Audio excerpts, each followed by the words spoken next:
Baik, acara selanjutnya tausiah yang akan dipimpin oleh Tengku Jelbulu. Kepada Tengku Jelbulu dengan segala hormat disilahkan.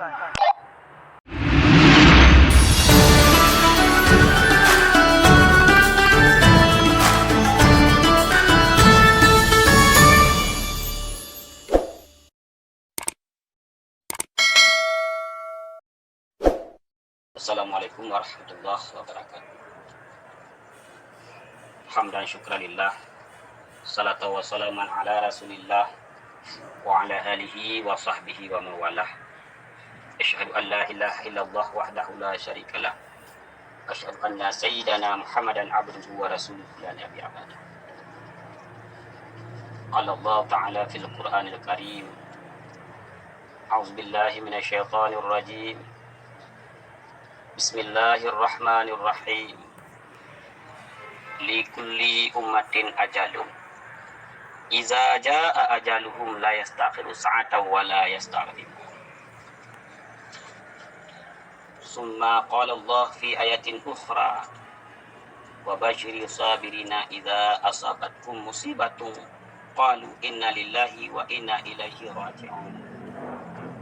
Summa qala Rasulullah sallallahu alaihi wasallam. Kafa bil mauti mau'idah. Sadaqallahul azim. Wa sadaqa Rasulullah sallallahu alaihi wasallam. Marilah senantiasa kita memuja dan memuji Allah Subhanahu wa taala. Yang mana sampai dengan detik ini Allah Subhanahu wa taala masih memberikan kesehatan kepada kita. Yaitu sehat jasmani dan sehat rohani. Di antara dua kesehatan tersebut, yang paling utama adalah kesehatan rohani. Sehat rohani adalah iman di dada. Sehat rohani adalah senantiasa bersyukur kepada Allah. Sehat rohani adalah setiap apapun yang Allah berikan, yang Allah gambarkan, menjadi iktibar bagi kita.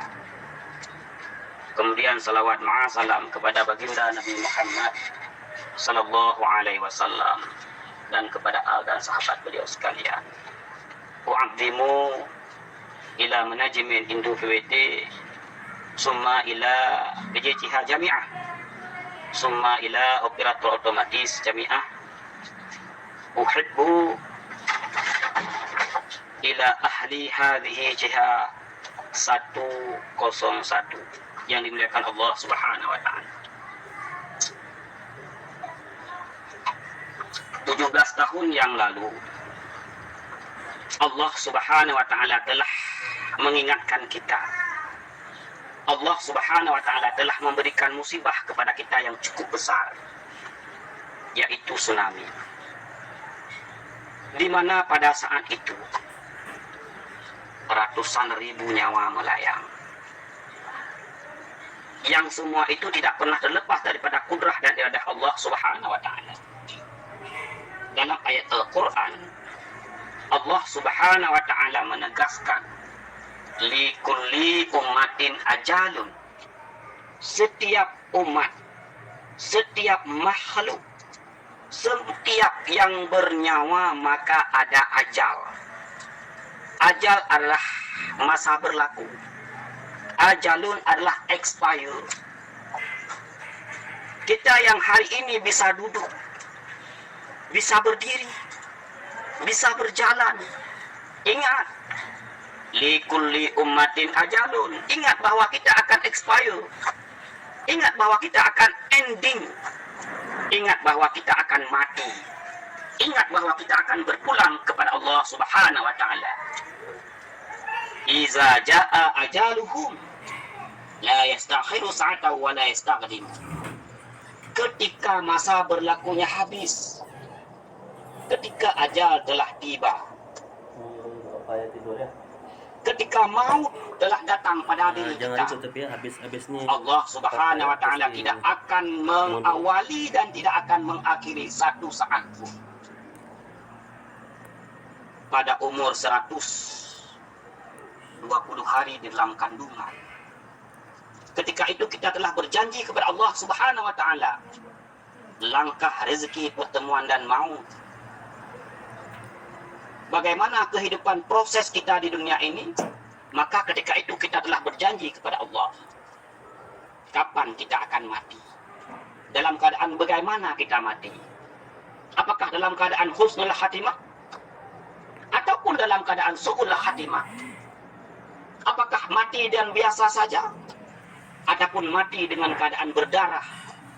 Ataupun mati keadaan jatuh dari langit ke bawah? Atau mati dalam keadaan tenggelam sebagaimana yang Allah perlihatkan kepada kita pada saat tsunami kemarin, 17 tahun yang lalu. Ketika ajal telah tiba, tidak ada kata istilah. Sebentar lagi ya Allah, sebentar lagi wahai malaikat, tidak ada istilah. Ketika kita sedang berjalan di jalan raya, ketika itu janji kita pulang kepada Allah Subhanahu wa taala. Maka ketika itu kita tidak dapat mengatakan, wahai malaikat, izinkan diriku pulang ke rumah untuk menyampaikan kepada istriku yang aku cintai, untuk menyampaikan kepada anak-anak yang aku sayangi, untuk menyampaikan kepada suamiku yang sangat kucintai, untuk menyampaikan kepada ayahku yang sangat aku sayangi, bahwa aku akan pulang kepadamu. Aku akan pulang kepada Allah. Tidak. Tidak ada istilah sebentar lagi. Ketika kita berjalan, ajal tiba, di situ tersungkur, disaksikan oleh orang-orang. Ribuan mayat ketika itu Allah mengambilnya, membuktikan bahwa Allah Maha Kuasa. Allah memperjelaskan bahwa Allah Maha Esa dalam af'alnya. Tidak ada satu makhluk pun yang mempunyai kekuatan seperti kekuatan Allah Subhanahu wa taala. Ketika itu Allah perlihatkan begitunya banyak nyawa yang melayang. Pada hakikatnya Allah mengatakan kepada kita, lihatlah wahai hambaku, lihatlah wahai makhluk, bahwa aku Allah Tahir, Allah yang Maha Kuasa. La qudrata alaihim, tiada kuasa kepada kalian semua. Akulah yang Maha Kuasa. Ingatlah. Sombong, kalian boleh lebih sombong, tetapi pemilik kesombongan adalah aku, kata Allah. Begitu banyak nyawa melayang ketika itu. Itulah ketika ajal telah tiba. Sungguh sangat disayangkan ketika batas hidup kita, ketika expire daripada kehidupan kita dalam keadaan su'ul khatimah, dalam keadaan bermaksiat kepada Allah Subhanahu wa taala, sungguh sangat disayangkan. Ketika kita ingin merayakan sesuatu yang tidak diridai oleh Allah Subhanahu wa taala, ketika itu Allah mengambil nyawa kita. Ketika kita sedang mabuk-mabukan, ketika kita sedang dalam permainan-permainan dunia yang tidak diridai oleh Allah, ketika itu Allah mengambil nyawa kita. Bayangkan dalam keadaan husnul, dalam keadaan su'ul khatimah kembali kepada Allah. Na'udzubillahi min zalik. Karena ketika Allah mengambil nyawa seseorang, Allah akan menempatkan pada dua tempat. Orang yang taat kepada Allah, orang salih, orang yang senantiasa amar ma'ruf nahi mungkar, maka arwah orang tersebut diletakkan di Iliyin. Iliyin adalah satu tempat yang sangat tinggi di surganya Allah Subhanahu wa taala.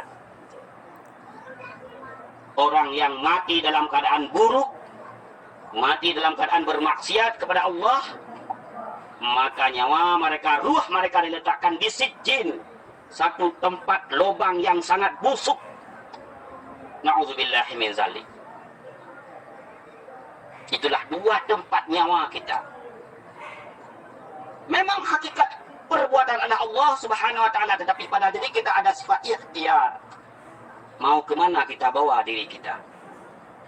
Apakah pada tempat yang Allah ridai sehingga kita ketika pulang kepada Allah Subhanahu wa taala dalam keadaan husnul khatimah, ataupun kepada tempat yang sangat buruk ketika kita sedang korupsi, ketika kita sedang menzalimi orang lain, ketika kita sedang bermaksiat kepada Allah, ketika kita cinta dunia, cinta jabatan, cinta pangkat, cinta wanita, cinta segala hal yang tidak diridai oleh Allah. Apakah ketika itu?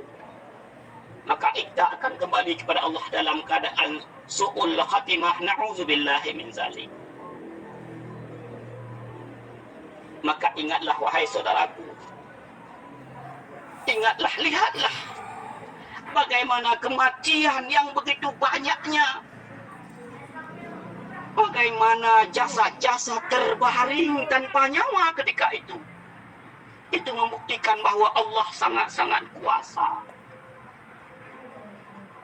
Ketika kita sampai detik ini masih bermaksiat kepada Allah, mari kita sama-sama bertobat kepada Allah, meminta ampun kepada Allah. Astaghfirullahaladzim, astaghfirullahaladzim. Kita akui dosa kita. Kita lapor kepada Allah, ya Allah, aku hamba yang berdosa kepadamu, ya Allah. Begitu banyak maksiat yang aku lakukan, ya Allah. Aku senantiasa menzalimi diri sendiri, ya Allah. Ampunilah dosaku, ya Allah. Terimalah taubatku, ya Allah. Tempatkanlah aku di sisimu ketika Engkau mengambil nyawaku, ya Allah. Rabbana zalamna anfusana wa illam taghfir lana wa tarhamna lanakunanna minal khasirin. Semua keburukan, kemaksiatan yang kita lakukan di dunia ini merupakan kezaliman kepada diri sendiri. Ketika kita menzalimi orang lain, maka ketika itu kita sedang menzalimi diri sendiri. Ketika kita berbuat maksiat, maka ketika itu kita sedang menzalimi diri sendiri. Ketika kita meninggalkan perintah Allah, maka ketika itu kita sedang menzalimi diri sendiri. Andai kata tidak ada ampunan Allah, sungguh kita daripada golongan-golongan orang yang rugi, yang ketika kembali kepada Allah dalam keadaan su'ul khatimah. Na'udzubillah. Taubat adalah rujuk' ilallah, kembali kepada Allah. Batas taubat makhluk diterima oleh Allah Subhanahu wa taala ketika ruh belum sampai kepada tenggorokan. Kalau ruh belum sampai kepada tenggorokan, maka Allah masih menerima taubat kita sebesar apapun dosa yang pernah kita lakukan, sebesar apapun kemaksiatan yang pernah kita kerjakan. Ketika ruh belum sampai kepada tenggorokan. Hadirin jamaah sekalian yang berada di JH 101 ini, detik ini Allah masih memberikan kita sehat. Detik ini ruh kita belum sampai kepada tenggorokan. Detik ini masih kuat Allah memberikan kekuatan kepada kita. Maka marilah kita bertaubat kepada Allah, bermuhasabah diri. Coba kita tafakkur, kita pikirkan dari pagi sampai detik ini berapa kebaikan yang telah kita lakukan, berapa keburukan yang telah kita lakukan, berapa amar ma'ruf yang telah kita kerjakan, berapa kemungkaran yang telah kita kerjakan.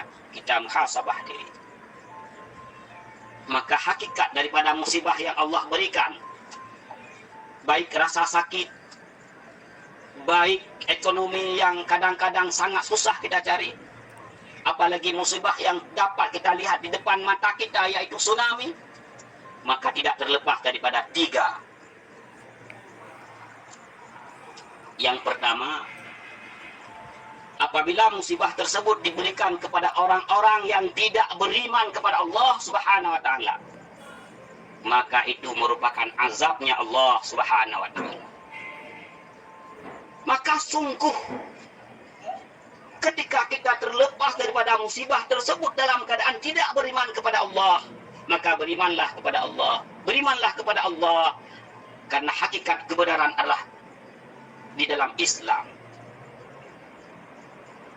Yang kedua adalah ketika musibah itu diberikan kepada kita yang beriman, namun senantiasa bermaksiat kepada Allah Subhanahu wa taala, maka itu merupakan teguran daripada Allah. Allah menegur kita merasa sakit. Allah menegur kita memperlihatkan kematian-kematian di depan mata kita.